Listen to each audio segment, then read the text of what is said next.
नमस्कार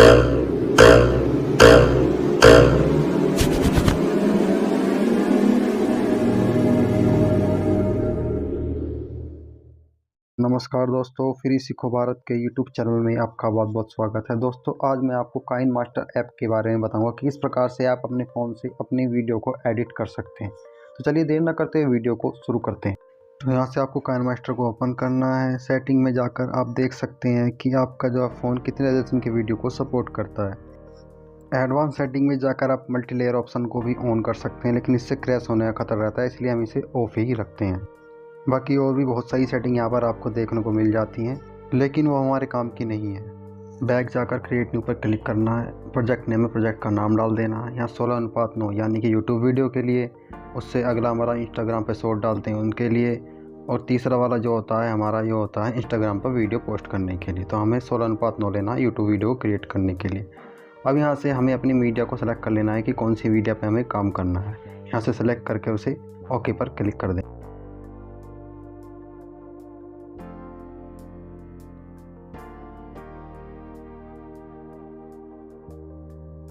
मीडिया को सिलेक्ट करने के बाद जैसे ही हम मेन पेज पर आएंगे तो हमारे लेफ़्ट और राइट साइड में कुछ ऑप्शन खुल कर आ जाएंगे। इन ऑप्शन के बारे में मैं आपको बताऊंगा। सिर्फ फर्स्ट वाले पर क्लिक करने पर हम बैक आ जाते हैं, जहाँ पर हमने पेज क्रिएट किया था। उससे नीचे हमारा अंडू और रीडू बटन होता है, यानी कि कोई गलत हो जाए तो अंडू कर सकते हैं, दोबारा वापस लेना हो तो रीडू कर सकते हैं।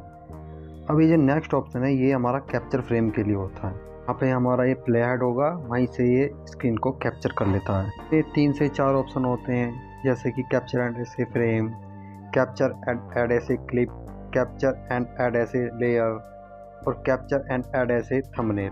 तो ये सारे ऑप्शन हैं, इन सब का इस्तेमाल मैं आपको यहाँ पे बता देता हूँ। जैसे कि मैंने आपको बताया कि capture and add as a layer में यहाँ पर ये आ जाता है लेयर के रूप में, इसमें हम अलग से काम कर सकते हैं, कुछ भी हम यहाँ पे एडिटिंग कर सकते हैं इसके अंदर।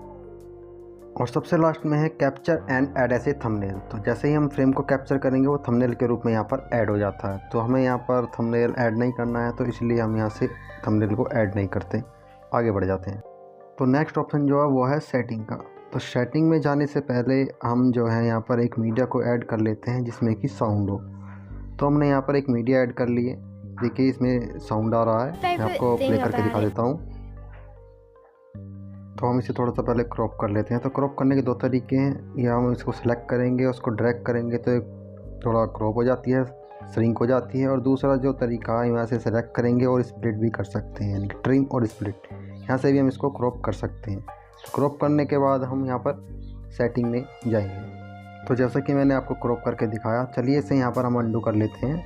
और अंडू करने के बाद हम यहाँ से सेटिंग में जाकर देखते हैं कि हम यहाँ से किस प्रकार के ऑप्शन का यूज कर सकते हैं। तो हम यहाँ पर सेटिंग पे क्लिक करते हैं। यहाँ पर हमको ऑडियो, वीडियो और एडिटिंग नाम से 3 ऑप्शन मिलते हैं। ऑडियो में हम ऑटो मास्टर वॉल्यूम को ऑन करेंगे। अब ऑडियो फेड इन और ऑडियो फेड आउट, यानी कि हमारा ऑडियो जो है स्मूथ स्टार्टिंग होगा और स्मूथ ही एंड होगा। तो हम यहाँ से उसकी सेटिंग को कर सकते हैं। ऐसे ही वीडियो में जाकर हम जो है उसकी वीडियो में जो वीडियो ऑडियो होगी उसको भी हम यहाँ से ऑडियो फेड इन और वीडियो फेड आउट के रूप में हम यहाँ पे सेट कर सकते हैं।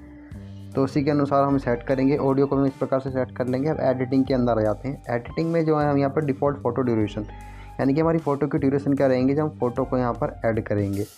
उसके बाद photo display, fit in screen, fill screen और ऑटो। उसके बाद डिफ़ॉल्ट ट्रांजेक्शन ड्यूरेशन, यानी कि फ़ोटो को जो हमारा बदलेगा वो कितने समय बाद हमारा यहाँ पर बदलेगा।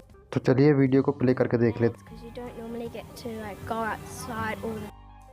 तो जैसा कि आपने देखा वीडियो बहुत ही स्मूथ स्टार्ट हो रहा है।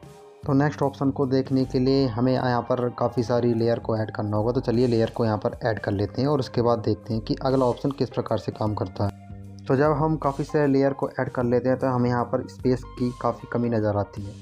तो इसके लिए हमें जो यहाँ पर नीचे ऑप्शन होता है लेफ़्ट साइड में, उस पर यहाँ पर हमें क्लिक करना है। तो जैसे ही हम उस ऑप्शन पर क्लिक करेंगे तो हमारी जो स्क्रीन है वो नीचे आ जाती है और हमारी सारी लेयर ऊपर चली जाती है। तो इससे हमें लेयर पे काम करने में आसानी होती है। हम कोई सी भी लेयर पे काम कर सकते हैं बहुत ही आसानी के साथ।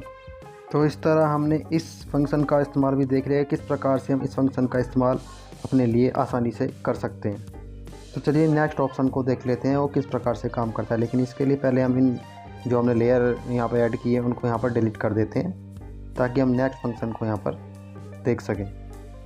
तो अब जो ये दो ऑप्शन बचे हैं इनका काम ये होता है कि जैसे कि हमें अपने वीडियो प्रोजेक्ट के लास्ट में जाना है या फिर वीडियो प्रोजेक्ट के हमें शुरू में जाना है, तो इसके द्वारा हम बहुत ही आसानी के साथ वीडियो के शुरू में या फिर लास्ट में हम आसानी के साथ जा सकते हैं। तो हमने लेफ़्ट साइड के सारे जो ऑप्शन है वो हमने यहाँ पर देख लिए हैं। अब हम आ जाते हैं राइट साइड वाले ऑप्शन पर। तो राइट साइड वाले ऑप्शन में सबसे पहला जो ऑप्शन होता है वो होता है मीडिया का।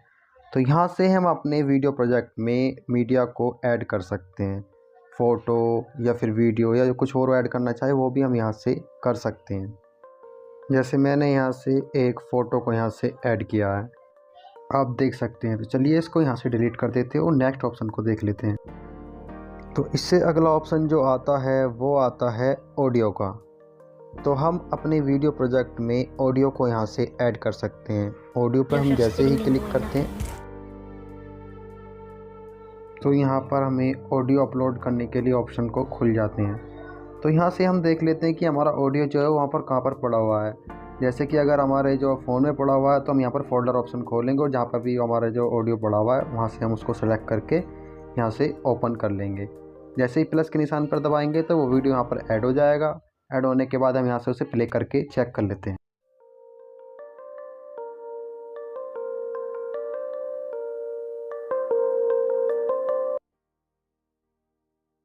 तो जैसा कि हमने ऑडियो को चेक कर लिया है, अब जो बाकी का जो एक्स्ट्रा ऑडियो हम उसको यहाँ से क्रॉप कर देते हैं और उसको डिलीट कर देते हैं।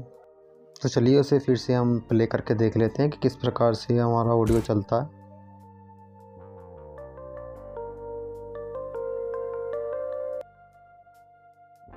अगर हमें ऑडियो को नहीं लगाना है तो हम अपनी आवाज़ में वॉइस ओवर भी कर सकते हैं। इसके लिए हमें रिकॉर्डिंग बटन पर क्लिक करना और आवाज़ को रिकॉर्ड करना है। नमस्कार दोस्तों, फ्री सीखो भारत के यूट्यूब चैनल में आपका बहुत बहुत स्वागत है।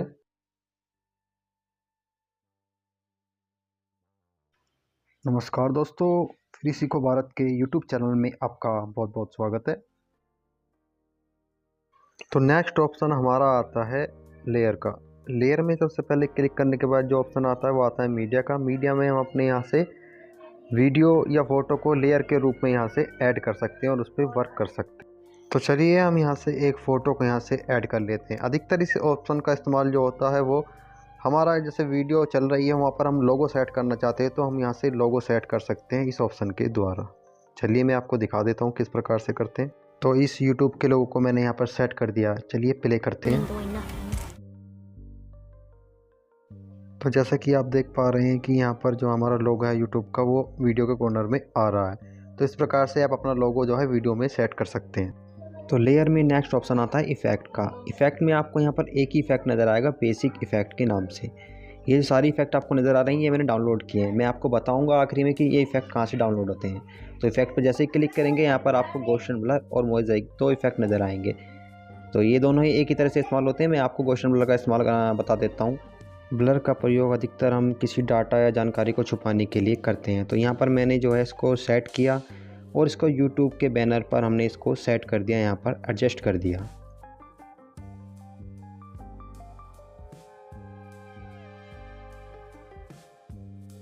ब्लर को एडजस्ट करने के बाद एक बार वापस जाकर इस लेयर पर क्लिक करते हैं और यहाँ से हम इसकी सेटिंग में जाकर इसकी ब्लर की ओपेसिटी को घटा या बढ़ा सकते हैं।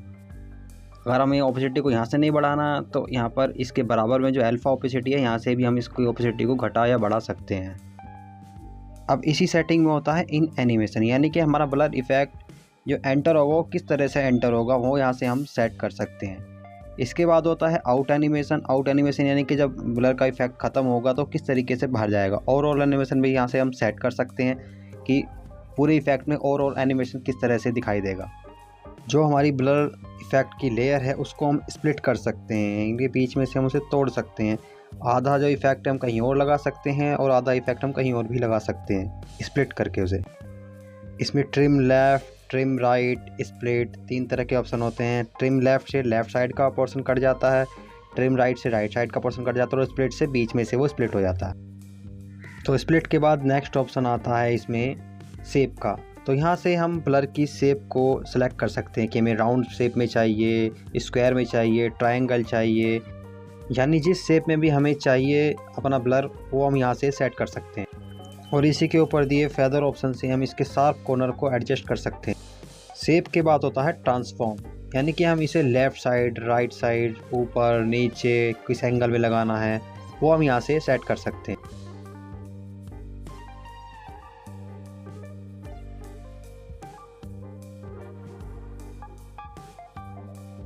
और लास्ट में पिन ऑप्शन के द्वारा हम किसी पोर्शन में कहाँ पर इफ़ेक्ट लगाना है, किस इफ़ेक्ट का प्रयोग करना है, हम ये याद रख सकते हैं। अब लेयर ऑप्शन में जो नेक्स्ट ऑप्शन आता है वो आता है स्टिकर का।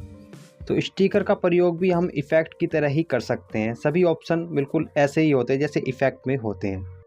तो चलिए जल्दी से इसको देख लेते हैं।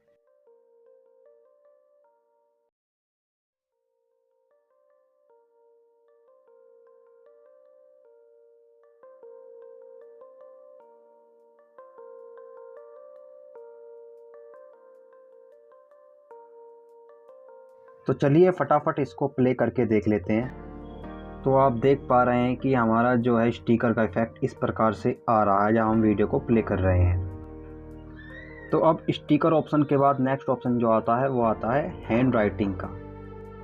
तो इस ऑप्शन में हम सबसे पहले देखते हैं एक पेंसिल बनी हुई आती है, इस पर क्लिक करेंगे तो यहाँ से हम पेंसिल सेलेक्ट कर सकते हैं, ब्रश सेलेक्ट कर सकते हैं, कोई शेप ले सकते हैं। नेक्स्ट ऑप्शन से हम कलर को सेलेक्ट कर सकते हैं कि हम किस कलर में जो है पेंसिल से लिखना चाहते हैं। साथ ही हमें यहाँ पर ओपेसिटी का ऑप्शन भी मिल जाता है, तो ओपेसिटी को हम यहाँ से कलर की अपनी एडजस्ट कर सकते हैं।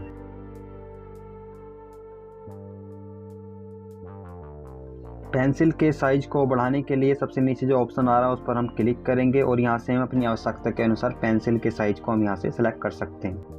अब पेंसिल के ऑप्शन पर क्लिक करके हम यहाँ से पेंसिल या ब्रश ले सकते हैं, या फिर हम कोई शेप ले सकते हैं, एरो ले सकते हैं, डबल साइडेड एरो ले सकते हैं, ट्रायंगल, लाइन, जो भी हम चाहे लेकर वो इस्तेमाल कर सकते हैं जैसी कि हमें आवश्यकता है।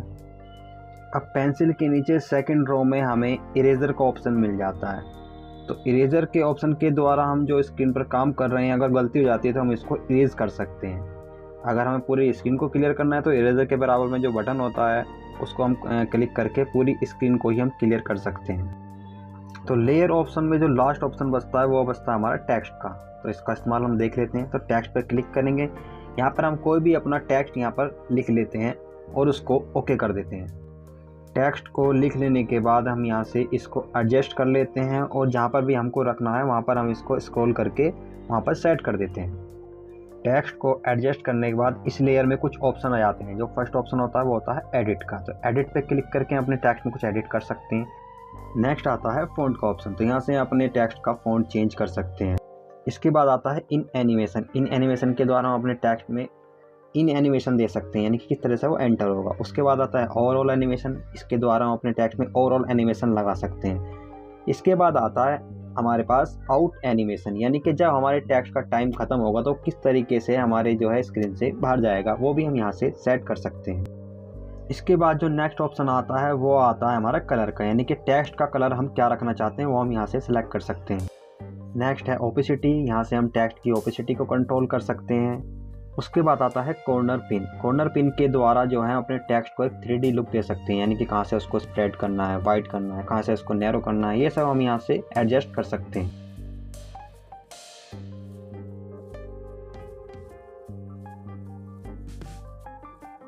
तो हमें ये इफ़ेक्ट नहीं चाहिए, इसलिए हम यहाँ से इसको रीसेट ऑल कर देते हैं, तो ये अपने मेन उसमें आ जाता है। इसके बाद नेक्स्ट ऑप्शन आता है ट्रांसफॉर्म का। तो ट्रांसफॉर्म के द्वारा हम अपने जो टेक्स्ट को एडजस्ट कर सकते हैं कि हमें कहाँ पर रखना है, राइट में रखना है, लेफ़्ट में रखना है, या ऊपर रखना है, नीचे रखना है, किस एंगल में रखना है, कितना वाइड रखना है, ये सब हम यहाँ से एडजस्ट कर सकते हैं।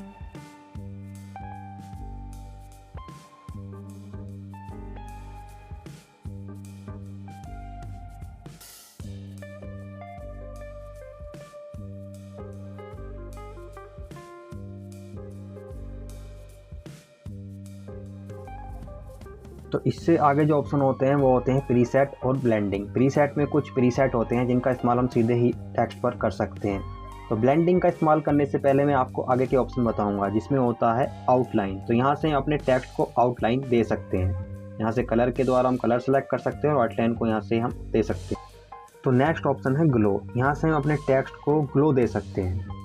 इसके बाद नेक्स्ट ऑप्शन आता है बैकग्राउंड कलर। तो इसको अनेबल करने से हमारे जो टेक्स्ट में एक बैकग्राउंड कलर आ जाता है। इसी के नीचे होता है फुल विड्थ पर क्लिक करेंगे तो बैकग्राउंड कलर पूरे स्क्रीन पर आ जाता है। यहाँ से हम कलर को चेंज कर सकते हैं, ओपेसिटी को कंट्रोल भी कर सकते हैं। तो चलिए अब हम ब्लेंडिंग को देख लेते हैं। तो ब्लेंडिंग पे जैसे ही हम क्लिक करेंगे तो यहाँ पर कुछ ऑप्शन आ जाते हैं। हम जिस ऑप्शन पे क्लिक करेंगे तो स्क्रीन के कलर के अनुसार, यानी कि पीछे का जो हमारा बैकग्राउंड है उसी के अनुसार उसमें मिक्स हो जाता है। जैसे हम स्क्रीन करेंगे तो स्क्रीन के कलर के अनुसार हो जाएगा, मल्टीप्लाई करेंगे तो जो जितने भी कलर होंगे उसके अनुसार मल्टीप्लाई हो जाएगा। यानी कि जो भी ऑप्शन यहाँ पे प्रयोग करेंगे वो उसी के अनुसार, स्क्रीन के अनुसार उसमें मल्टीप्लाई होता चला जाएगा।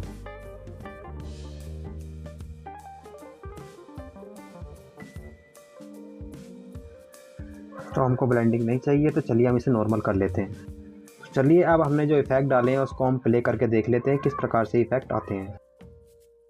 तो जैसे कि आप देख पा रहे हैं, जो हमने एडिटिंग की है, जो इफ़ेक्ट डाले हैं वो सब यहाँ पर हमें नज़र आ रहे हैं।